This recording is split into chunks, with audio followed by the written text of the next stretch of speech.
Hello दोस्तों, आप सबों का द वर्ल्ड ऑफ कंपटीशन में स्वागत है। मैं बबलू कुमार, आपके परिवार का एक सदस्य। केमिस्ट्री जो है, हम लोग एमसीक्यूज लगा रहे थे और मोस्ट एक्सपेक्टेड और सिलेक्टेड प्रीवियस ईयर क्वेश्चंस है, जिसके प्रश्न की आने की उम्मीद एग्ज़ाम में बहुत ज़्यादा बनी रहती है। इस प्रश्न सब का ये हम लोग 3 टेस्ट कंप्लीट कर चुके थे, जिसमें 150 प्रश्न हम लोगों के पूरा कर चुके हैं। अभी हम लोग चौथा टेस्ट करेंगे, जिसमें 151 से 200 प्रश्न हम लोग हल करेंगे। पहला प्रश्न है, निम्न में से कौन सा सामान्य ताप पर ठोस अवस्था में रहता है। ऑप्शन आपके सामने में है। अगर आपने आयोडीन चुना है तो आपका उत्तर बिल्कुल सही है, बिल्कुल सही, ऑप्शन सी। कहता है निम्न में से कौन सा ऑप्टिकली सक्रिय नहीं है। ऑप्शन आपके सामने है, ऑप्टिकली सक्रिय नहीं है। तो ग्लाइसिन जो है ये ऑप्टिकली जो है सक्रिय रूप से नहीं है, ग्लाइसिन याद रखेंगे। वैसे इसका सूत्र NH2CH2COOH होता है, याद रखेंगे ग्लाइसिन का। कहता है हेलोजनों में सबसे अधिक अभिक्रियाशील है। कौन सा जो है सबसे अधिक क्रियाशील है। ऑप्शन आपके सामने है। अगर आपने फ्लोरीन अटेम्प्ट किया है तो आपका उत्तर बिल्कुल सही है। कहता है ब्रोमीन होती है। बहुत अच्छा प्रश्न है। ब्रोमीन क्या है, तो बिल्कुल लाल द्रव है। अगर आपने ऑप्शन सी अटेम्प्ट किया है तो बिल्कुल सही है, ब्रोमीन लाल द्रव है। वह हेलोजन जिसका उपयोग पीराहारी की तरह किया जाता है, उसको हम लोग ब्रोमीन कहते हैं। पीड़कनाशक के रूप में हम लोग ब्रोमीन का यूज करते हैं। Option A. ट्यूबलाइट में निम्न दाब पर कौन सी गैस भरी जाती है। ट्यूबलाइट में निम्न दाब पर जो नियोन और पारद वाष्प भरी जाती है, नियोन और पारद वाष्प भरी जाती है। ऑप्शन बी हो जाएगा। एंटासिड होता है। बहुत अच्छा प्रश्न है एंटासिड जो है वो क्या है। ऑप्शन आपके सामने में है। मतलब अम्ल है कि लवण है कि क्षार है कि भस्म है, क्या है। बहुत अच्छा प्रश्न है। अगर आपने भस्म अटेम्प्ट किया है तो बिल्कुल सही है, एंटासिड एक भस्म है। स्वर्णकारों द्वारा प्रयोग में आने वाला जो एक्वारजिया है, इसमें से एक्वारजिया निम्न को मिलाकर बनाया था। किसको मिलाकर बनाया था। बहुत अच्छा प्रश्न है ये HNO3 और HCl को मिलाकर बनाया था। HNO3 क्योंकि एग्ज़ाम हॉल में कभी कभी ऑप्शन के तौर पर HNO3 और HCl लिखा रहता है। बिल्कुल आपका सही है। अगर आपने नाइट्रिक अम्ल और हाइड्रोक्लोरिक अम्ल अटेम्प्ट किया है तो आपका उत्तर सही है, नाइट्रिक अम्ल और हाइड्रोक्लोरिक अम्ल, option B, HNO3 plus HCl। pH एक मूल्यांक दर्शाता है। बिल्कुल सही है। किस चीज़ को बताता है, तो ये किसी घोल में उसकी अम्लता या क्षारीयता के गुण को बताता है pH मान। क्योंकि आप जानते हैं pH स्केल जो है 14 लेयर में है, तो 7 से कम होने पर अम्ल है, 7 से ऊपर पर क्षार है, 7 होने पर उदासीन का प्रतीक है। कहता है किसका मान 7 होता है, तो बिल्कुल शुद्ध पानी का मान जो होता है वो 7 होता है, शुद्ध जल का 7 होता है। और अगर हम देखें तो एक तरह से ध्यान से समझने की बात ये है कि शुद्ध जल तो होता ही, क्योंकि शुद्ध जल का पानी का 7 होता है, और उदासीन जो है, उदासीन का भी pH मान 7 ही होता है। यहाँ पर मेरे हिसाब से शुद्ध जल भी होगा और उदासीन विलयन भी होगा, दोनों उत्तर होगा। मेरे हिसाब से यहाँ पर आप लोगों का शुद्ध जल भी होगा और उदासीन विलयन भी होगा, ए और बी दोनों होगा। तो इसके लिए ए और बी ऑप्शन होना चाहिए था, लेकिन नहीं है। तो अगर एक चुनना है तो फिलहाल शुद्ध जल कर दीजिए, लेकिन उदासीन विलयन का भी pH मान 7 ही होता है। पानी का pH मान क्या होता है, बिल्कुल ऑब्वियसली बहुत इजी प्रश्न है, 7 हो जाएगा, इसमें कोई दिक्कत नहीं है। कौन विलयन अम्ल विलयन का संभव मान है। अम्ल मतलब जानते हैं 7 से कम जिसका pH मान होता है, और जिसका 7 से कम ऑप्शन नंबर क्या कौन सा है, तो आप देख सकते हैं। तो कहता है कि कौन सा अम्लीय विलयन का संभव मान है, इसमें से कौन सा जो है अम्लीय विलयन का संभव मान है। तो बिल्कुल आपका उत्तर सही है। अगर आपने 6 अटेम्प्ट किया है आपका उत्तर बिल्कुल सही है। अगला प्रश्न है कि रसायन उद्योग में कौन सा जो है तेजाब मूल रासायनिक मान, मतलब तेजाब का पूछ रहा है। तो आप इसे, ऑप्शन आपके सामने में है, आप अटेम्प्ट करें। बहुत अच्छा प्रश्न है। H2SO4 अगर आपने अटेम्प्ट किया है बिल्कुल सही है आपका। H2SO4 बिल्कुल सही है। सल्फ्यूरिक अम्ल, तो ऑप्शन सी आपका उत्तर बिल्कुल सही है।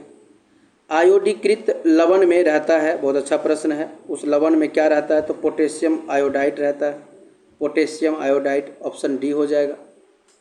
निम्न में से कौन सा यौगिक लुईस अम्ल नहीं है, ऑप्शन आपके सामने में है, कौन सा यौगिक जो है वो लुईस अम्ल नहीं है, ऑप्शन आपके सामने में है, कौन सा यौगिक लुईस अम्ल नहीं है। अगर आपने NH3 अमोनिया अटेम्प्ट किया तो बिल्कुल आपका सही है। अगला प्रश्न है, ध्यान देंगे, अगला प्रश्न है, चूने का पानी किसके द्वारा दूधिया हो जाता है, बहुत अच्छा प्रश्न है। तो जो चूने का पानी होता है वो CO2 कार्बन डाइऑक्साइड के कारण दूधिया हो जाता है, बिल्कुल सही है, ऑप्शन नंबर बी होता। अगला प्रश्न है, ऑक्सीजन अनुपस्थित होते हैं, ऑप्शन आपके सामने में है, ऑक्सीजन अनुपस्थित होते हैं केरोसिन में, बिल्कुल भाई सही बात है, इसीलिए इसमें हम सोडियम को रखते हैं। नीला थोथा क्या है, बहुत अच्छा प्रश्न है, ये कॉपर सल्फेट होता है, copper sulphate, option number A. खाने का जो सोडा होता है, खाने का सोडा, उसका क्या नाम है, ऑप्शन में ये है, तो खाई बाई सोडियम बाई कार्बोनेट, खाई बाई सोडियम बाई कार्बोनेट हो जाएगा, बहुत अच्छा प्रश्न है। अगला है, बेकिंग सोडा का जो देखेंगे तो ऑप्शन में ये पूछा गया है, तो NaHCO3 हो जाएगा, NaHCO3, बेकिंग सोडा का सूत्र हो जाएगा NaHCO3। धोने का सोडा का जो रासायनिक सूत्र है वो पूछ रहा है, धोने का जो सोडा का सूत्र है वो Na2CO3 इंटू 10H2O होता है, Na2CO3 इंटू 10H2O, ऑप्शन में 10H2O नहीं है तो कोई बात नहीं, Na2CO3 लगा देंगे। खाने का जो नमक होता है वो किससे बनता है, बहुत अच्छा प्रश्न है। खाने का जो नमक जनरली बनता है वो किससे बनता है, तो बिल्कुल मजबूत अम्ल और मजबूत क्षार से बनता है, तो ऑप्शन नंबर बी उत्तर हो जाएगा। ब्लीचिंग पाउडर में कौन सा रासायनिक यौगिक होता है, बहुत अच्छा प्रश्न है। ब्लीचिंग पाउडर में कौन सा रासायनिक यौगिक होता है, बहुत अच्छा प्रश्न है। अगर आपने जल में अधिक विलय होता है अगर ऐसा दिया है, बिल्कुल आपका सही है, लेकिन क्वेश्चन है कौन सा रासायनिक यौगिक होता है, कौन सा रासायनिक यौगिक, तो कैल्शियम ऑक्सीक्लोराइड मेरे हिसाब से 100% सही है, कैल्शियम ऑक्सीक्लोराइड 100% सही है, क्योंकि ब्लीचिंग पाउडर में जो रासायनिक यौगिक होता है वो कैल्शियम ऑक्सीक्लोराइड होगा। और याद रखेंगे, ENO अर्थात ईनो जो है, लवण को जल में डाला जाता है तो बुलबुले बनते हैं। इनो को जब आप पानी में डालते हैं तो बुलबुला बनता है, और उसमें कौन सी गैस होती है, तो आपको ये ऑब्वियसली बहुत इजी प्रश्न है, कार्बन डाइऑक्साइड आप ज़रूर चुन लिए होंगे, ठीक ना। तो अगर आप इनो को जब देते हैं तो कार्बन डाइऑक्साइड गैस बनता है, उससे निकलता है। फोटोग्राफी में जो स्थिर करने के रूप में जो प्रयुक्त होने वाला जो रासायनिक पदार्थ है वो कौन सा हो जाएगा, बहुत अच्छा प्रश्न है, ध्यान देंगे। कहता है, ध्यान से, इजी प्रश्न है लेकिन थोड़ा सा मॉडरेट लेवल का प्रश्न है ये। फोटोग्राफी में स्थिर करने के लिए जो हम रसायन का प्रयोग करते हैं वो कौन सा रसायन हो जाएगा, स्थिर करने के लिए पूछ रहा है, फोटोग्राफी में स्थिर करने के लिए, तो बहुत अच्छा है, स्थिर कहिए या स्थायी करने के लिए जो भी आपको लगाना है। फोटोग्राफी में स्थिर करने के लिए अगर आपने सोडियम थायोसल्फेट अटेम्प्ट किया, बिल्कुल आपका उत्तर सही है, सोडियम थायोसल्फेट उत्तर हो जाएगा, ऑप्शन ए। फोटोग्राफी में उपयोगी जो तत्व है वो है, बिल्कुल अच्छा प्रश्न है, सिल्वर ब्रोमाइड हो जाएगा, सिल्वर ब्रोमाइड हो जाएगा। निम्न में से कौन सबसे अधिक श्यान है, बहुत अच्छा है, कौन सबसे अधिक श्यान है, तो अगर आपने शहद चुना तो बिल्कुल आपका उत्तर 100% सही है। सभी जैव यौगिक का अनिवार्य मूल तत्व है, ऑप्शन आपके सामने में है, तो सभी जैव का जो मूल तत्व का है कार्बन है, मेरे हिसाब से बिल्कुल सी हो जाएगा। विषाक्त मस्टर्ड गैस जो है, बहुत अच्छा प्रश्न है, वो किसको कहें, मतलब क्या है, ठोस है कि द्रव है कि गैस है, बहुत अच्छा प्रश्न है, आप इस प्रश्न को अटेम्प्ट करें। विषाक्त मस्टर्ड गैस क्या है, अगर आपने विषाक्त मस्टर्ड गैस में अगर आपने द्रव चुना तो बिल्कुल आपका सही है, क्योंकि इसका उपयोग जनरली रासायनिक युद्ध में होता है। इसका उपयोग, मस्टर्ड गैस का उपयोग, ये द्रव तो ज़रूर है लेकिन इसका उपयोग जनरली रासायनिक युद्ध में होता है। जब केमिकल वार होता है तब होता है।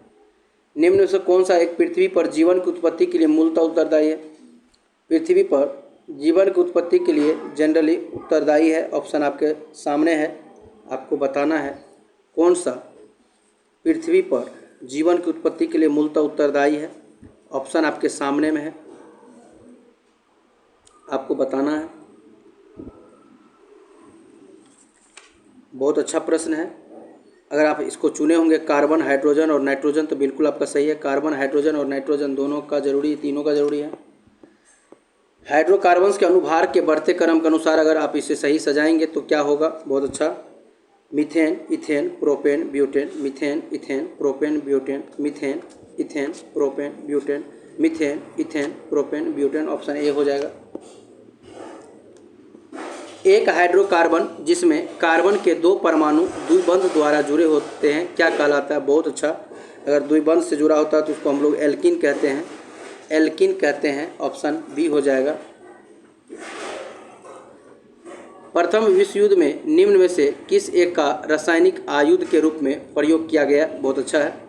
किस एक का प्रयोग रासायनिक आयुध के रूप में? मस्टर्ड गैस का प्रयोग। बोले रासायनिक वार में मस्टर्ड गैस का यूज होता है जो द्रव अवस्था में।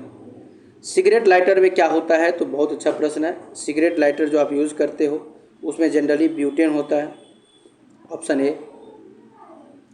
कहता है छपाई में प्रयोग की जाने वाली जो स्याही है किसके अपघटन से प्राप्त होता है? बहुत अच्छा प्रश्न है। तो ये मीथेन के अपघटन से प्राप्त होता है, मीथेन के अपघटन से प्राप्त होता है। बहुत अच्छा प्रश्न है। अगला प्रश्न है मीथेन गैस उत्पादन करने वाला क्षेत्र है, मीथेन कहाँ पर उत्पादन होता है? बहुत अच्छा है। अगर आपने धान का खेत अटेम्प्ट किया है तो बिल्कुल लार के जो पुआर जो होता है उसके जड़ में, गाय के जुगाली में, धान के खेत में, ये सब में जनरली क्या होता है? Methane gas.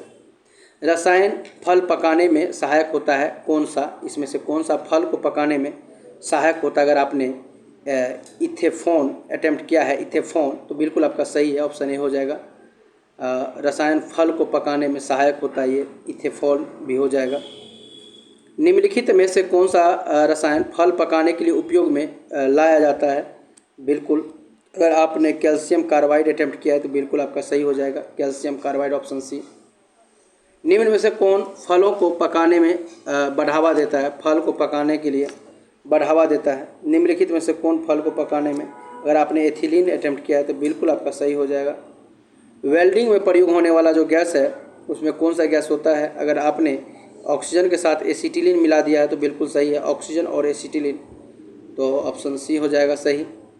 कहता है बेंजीन में सिग्मा और पाई बंद होता है। बिल्कुल होता है, बेंजीन में सिग्मा और पाई बंद होता है। तो यही प्रश्न है कि ये जो होता है सिग्मा और पाई बंद वो कितना? तो 12 होता है सिग्मा और 3 होता है पाई बंद। 12 सिग्मा और 3 पाई बंद। ऑप्शन सी हो जाएगा। CO समूह का आबद्ध जो है आबंध क्रम क्या है? बहुत अच्छा प्रश्न है। इसका 3 हो जाएगा। ऑप्शन डी हो जाएगा।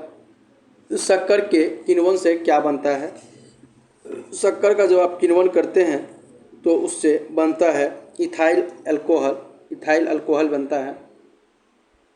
एथिल अल्कोहल में निम्न में को मिलाकर जो पीने के अयोग्य बनाया जाता है उसमें क्या ऐसा मिला देते हैं जब वो पीने लायक नहीं रह जाता है? तो एथिल अल्कोहल में जो हम लोग क्या मिलाते हैं जिसके बाद वो पीने लायक नहीं रहता है? तो वो मिलाते हैं मिथेनॉल और पिरीडीन। जब मिथेनॉल और पिरीडीन मिला देते हैं तो वो जहर बन जाता है जिसके बाद वो पीने के बाद मौत हो जाएगी, मृत्यु हो जाएगा। तो पिरीडीन ऑप्शन बी हो जाएगा। उन शराब त्रासदियों में जिनके परिणाम स्वरूप अंधता या आदि होती है, मतलब जो आँख का रोशनी चला जाता है, ये सब जो स्थिति होती है वो जनरली इसमें से किसका सेवन से जनरली होता है? तो अगर आपने मेथिल अल्कोहल अटेम्प्ट किया है, मेथिल अल्कोहल, मेथिल अल्कोहल, तो बिल्कुल आपका सही ऑप्शन नंबर ए। निम्न से किसको वुड स्पिरिट भी कहते हैं? बहुत अच्छा प्रश्न है। अगर आपने मेथिल अल्कोहल अटेम्प्ट किया बिल्कुल सही है, मेथिल अल्कोहल को वुड स्पिरिट कहते हैं। कहता है ग्लूकोज को एथिल अल्कोहल में किस एंजाइम द्वारा बदला जाता है? ग्लूकोज को एथिल अल्कोहल में जाइमेज के द्वारा बदला जाता है, जाइमेज के द्वारा बदला जाता है। कहता है सोडा किसके उत्पादन के लिए अति उत्तम कच्चा माल है? तो अगर आपने अल्कोहल अटेम्प्ट किया है तो अल्कोहल के उत्पादन में सोडा का यूज़ करते हैं शराब बनाने में। जौ के अंकुरित बीजों के किण्वन से जो बनता है शराब, उसको हम लोग क्या कहते हैं? अगर उसको बियर, बिल्कुल बियर सही हो जाएगा। हम लोग का टेस्ट का चौथा टेस्ट का लास्ट प्रश्न है प्राकृतिक रबर का बहुलक है, ऑप्शन आपके पास है। प्राकृतिक जो रबर है उसका जो बहुलक है वो कौन सा, ऑप्शन आपके पास है।